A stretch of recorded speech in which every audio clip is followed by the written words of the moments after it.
So ఇప్పుడు ఇది మా టైము, మేము ఇది స్టార్ట్ చేస్తాం అంటున్నారు చరణ్ గారి ఫ్యాన్స్. అసలు ఏమైంది ఏంటో చూద్దాం. ఫస్ట్ ఏంటంటే ఇది స్టార్ట్ అయింది వివిఆర్ వినయ విజయరామ సినిమా రిలీజ్ అయింది కదా. అప్పుడు రిలీజ్ అయినప్పుడు సినిమా అంతా బాగానే అవుతుంది, అంతా పర్వాలేదు. సడన్ గా మన బోయమామ ఏం చేశాడంటే చరణ్ గారిని ఒక ట్రైన్ మీద గెంతించి అక్కడ నుంచి బీహార్ వెళ్ళమని చెప్పాడు. సో ఆ ఒక్క సీక్వెన్స్ అప్పట్లో ఎంత ట్రోల్ మెటీరియల్ అయిందంటే ఇంక చెప్పక్కర్లేదు. నేను అందరూ చూసే ఉంటారు, చాలా దగ్గరలో వాడారు. ఈవెన్ బాలకృష్ణ గారిని ఒక సీన్ ఉంటుంది, ట్రైన్ సీన్, అది కనెక్ట్ చేస్తూ వాడారు. సో చాలా రకాలుగా వాడారు అనమాట. చరణ్ గారు కాబట్టి ఏంటి రెస్పాండ్ అవ్వకుండా అలా సైలెంట్ గా తన పంచాన్ని చేసుకుని వెళ్ళిపోయాడు. RRR సక్సెస్ తో అందరికీ ఆన్సర్ చెప్పాడు. సో అదంతా వేరే స్టోరీ. ఇప్పుడు ఏం జరిగింది అంటే రీసెంట్ గా రిలీజ్ అయిన వార్ 2 టీజర్ లో కూడా సేమ్ అలాంటి షాటే ఒకటి పడింది అనమాట. అంటే ఇది 2025, అది కూడా ఒక వైఆర్ఎఫ్ యూనివర్స్ అనేది ఒక బిగ్గెస్ట్ ఫ్రాంచైజీ. హృతిక్ రోషన్ ఒక హీరో, తారక్ గారు ఒక హీరో.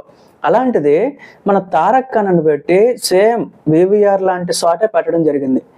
తారక్ అని ఏంటంటే ఇక్కడ కూడా బ్రిడ్జ్ మీద నుంచి ట్రైన్ మీద గెంచుతాడు అనమాట. సో ఒకటే డిఫరెన్స్ ఏంటంటే చరణ్ అని నిల్చున్నాడు, తారక్ అని కూర్చున్నాడు.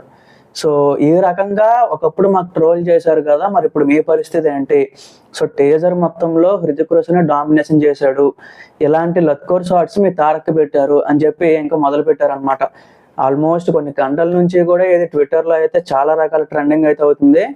ఎస్పెషల్లీ చరణ్ గారి ఫ్యాన్స్ అయితే అస్సలు తగ్గట్లేదు అనమాట ఈ విషయంలో. మన టాలీవుడ్ లో ఉండే మెయిన్ 6 ఫ్యాండమ్స్ ఉంటాయి, నేనేంటో స్పెషల్ గా చెప్పను కూడా. అయితే వీళ్ళిద్దరి మధ్యన మాత్రం ఎప్పుడు ఉండేదే, ఎప్పుడు కూడా. సో చిన్న చిన్న గొడవలకు కూడా పెద్దవి అయిపోతూ ఉంటాయి. సో చాలా పర్సనల్ గా తీసుకుంటా ఉంటారు. సో అగైన్ కొన్నిసార్లు ఎంజాయ్ చేయడానికి ఉంటుంది, కొన్నిసార్లు పరిస్థితులు దాటిపోతూ ఉంటుంది అనమాట. ఇప్పుడు కూడా అలానే. ఇదేంటంటే వార్ 2 అనేది ఒక biggest pan India film. But అలాంటి ఫిలిం మీద కూడా ఈవెన్ సినిమా రిలీజ్ కాకుండానే టీజర్ తోనే ఇంకా ట్రోల్ చేస్తున్నారు. అంటే రేపు పొద్దున్న సినిమా ఒకవేళ రిలీజ్ అయితే తారక్ గారిని ఏమైనా ఇంకా ఎక్స్ట్రాగా ట్రోల్ చేస్తారా, లేకపోతే తారక్ కన్నా మళ్ళీ అందరికీ ఆన్సర్ ఇస్తాడు? వెయిట్ చేసి చూడాలన్నమాట. సినిమాకి అయితే చాలా తక్కువ రోజులే ఉంది గైస్, చాలా అప్డేట్స్ ఉన్నాయి. సాంగ్స్ ఎప్పుడు, ట్రైలర్ ఎప్పుడు, ప్రతిదీ నేను పోస్ట్ చేస్తాను. బట్ యాజ్ ఆఫ్ నౌ అయితే తారక్ గారి ఫ్యాన్స్ కి చరణ్ గారి ఫ్యాన్స్ కి ఒక యుద్ధం అయితే జరుగుతుంది. ఇప్పుడు ఏంటంటే ఒక డామినేషన్ ఎవరున్నారు అంటే చరణ్ గారి ఫ్యాన్స్ అని చెప్తాను. ఎందుకంటే వివిఆర్ టైంలో తారక్ గారి ఫ్యాన్స్ వీళ్ళని ట్రోల్ చేశారు, అంత నెగిటివ్ చేశారు, అంత అయిపోయింది.